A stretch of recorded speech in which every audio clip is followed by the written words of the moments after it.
It's The Lunch Show with Chad Summers. Fasten your seatbelts for the greatest radio show in the world, ever.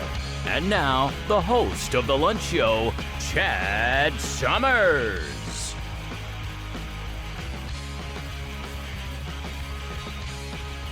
All right. Welcome to The Lunch Show, everybody. I am your host, Chad Summers. Happy Friday. This is August 4th, 2023. Hope you all are having a good Friday. It's pretty rainy where I am, but we'll make the most of it. I've got family in town, excited about that, so we're going to have fun regardless of the weather. Before we get into the birthdays, I just want to say you can always email me at chadslunchshow@gmail.com. We've got new episodes every Tuesday and Friday, and don't forget to click on all the things that help support the show. You know what they are.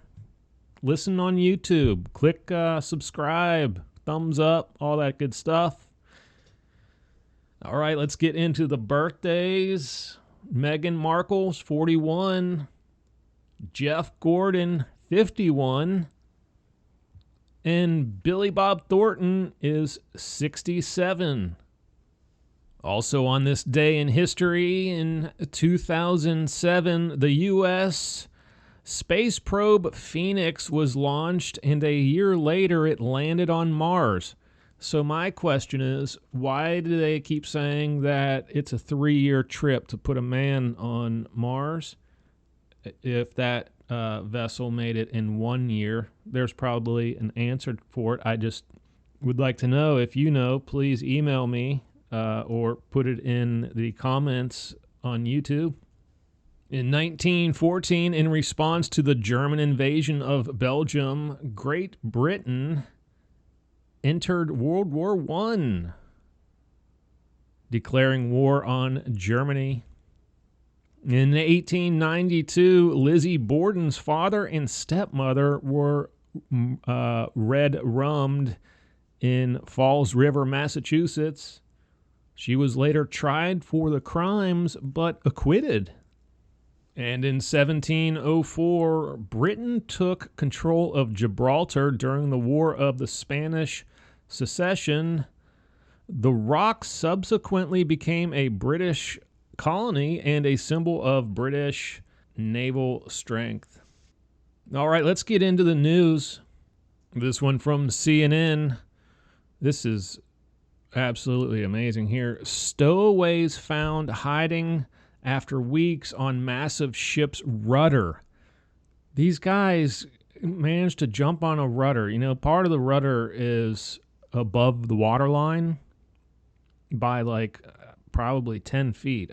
It's amazing. But these guys were chilling at the top of the rudder was flat, and so they had a place to hang out on. They managed to get on the rudder in Nigeria and cross the Atlantic Ocean and arrived in Brazil 14 days later. The last 4 days, they had nothing. They ran out of food and water. All they had was seawater, which we all know will make you crazy if you drink it. But I think it's fair to say these guys were crazy to begin with, considering they rode a rudder across the Atlantic. So 2 weeks later, or not 2 weeks later, excuse me, 2 went back to Nigeria, and then 2 stayed in Brazil and applied for asylum. So they managed to make a net around the rudder to keep them from falling in the ocean. And they said they saw sharks and whales along the trip. So that's absolutely amazing story right there. There's a video on CNN. It's just a news clip, but there's interviews of the guys, and they're English speaking also. But yeah, check that out. Pretty cool. Here's another one from CNN. FCC issues historic $300 million fine against the largest robocall scam it has ever investigated. Yes, There's nothing worse than these robocalls. I get them every day, like 3 or 4 of them. I'm going to read some of this. The globe-spanning illegal operation violated U.S. telecom laws by making more than 5 billion robocalls to more than 500 million phone numbers over the course of just 3 months in 2021, the FCC said in a release Wednesday.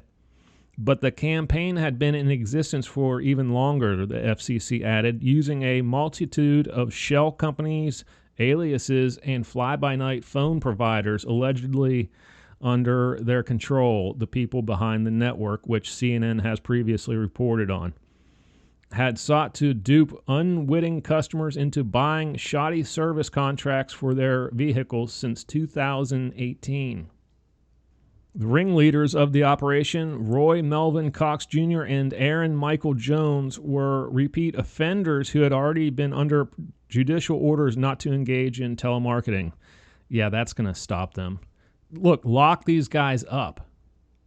Destroy everything that they were using. Delete all the phone numbers, destroy everything, and lock them up for 20 years. This telemarketing thing was supposedly made illegal like 20 or more years ago, and it's just not working. You're just going to have to lock them up. I'm tired of it. I really am. I'm affected personally. They're using local phone numbers, so I have to pick the phone up. All right, we got one from Newsmax. U.S. gas prices rise again to $3.83. Up 30 cents from last month. That's encouraging. Yay. That's disgusting. Fox News. Retailers already planning to reallocate Bud Light's shelf space, rival drink executive says.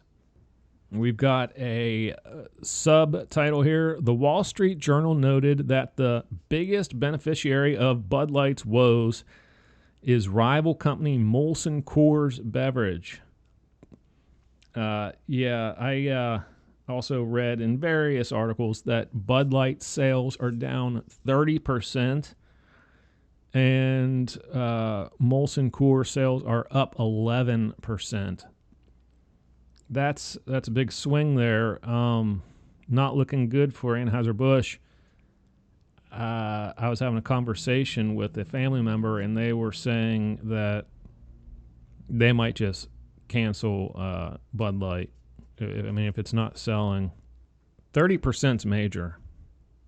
It's absolutely major, and it just might disappear. They might come out with a new. They might rename it. Is what they might do. That. Just remember, I said that they're gonna give it a new name. That's my prediction.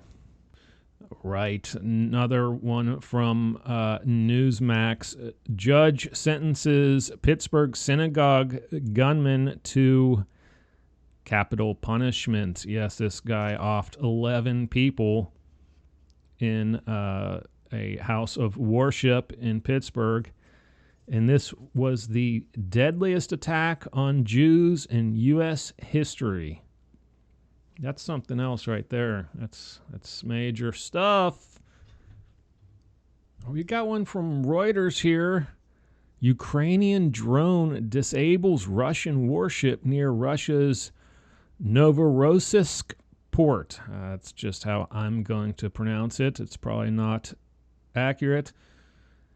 This comes a couple weeks after Moscow was hit by a couple drones suspected to be Ukrainian, sent by the Ukrainians. So yeah, Ukrainians, they're kind of on the offense now. They're building up their offensive, it looks like. Here's one from Newsmax. 2 U.S. Navy sailors charged with spying for China. Okay, that's espionage, and that is punishable by the death penalty. 2 U.S. Navy sailors have been arrested and accused of providing sensitive military information to China, including details on wartime exercises, naval operations, and critical technical material, federal officials said Thursday. Yeah, they were both Asian names. Both individuals had Asian names, whether what country in Asia, I don't know. I suspect they were probably Chinese gentlemen, but I don't know. I'm not an expert in Asian names. But yes, like I said, they could be, I doubt they would get capital punishment, but they probably should. All right, folks, that leaves us with one story left. And you know what that means. It's a happy story, because that's how we roll here at The Lunch Show. We want to leave you on a Friday in high spirits, of course. All right. Before we get to this story, though, I just want to say, don't forget to email me at Chad's Lunch Show if you want to comment on any of these headlines here. If you see any errors or anything, just let me know. We'll correct them. Or if you just want to comment in any way whatsoever, send me an email. We got new episodes every Tuesday and Friday. Don't miss those. I will be not doing a show on Tuesday. I have an operation on my eyes, which I'm very excited about. But we will be back next Friday for sure. So don't miss next Friday's episode. And don't forget to click all the things that help support the show. You know what they are. I just outlined those earlier on in the show. All right, here we go. University of Missouri researchers working on road pavement made of plastic waste. This is a no-brainer to me. Researchers at the University of Missouri are using 9 different types of recycled materials in the creation of asphalt pavement, hoping to discover a combination that is sustainable and will hold up as road pavement.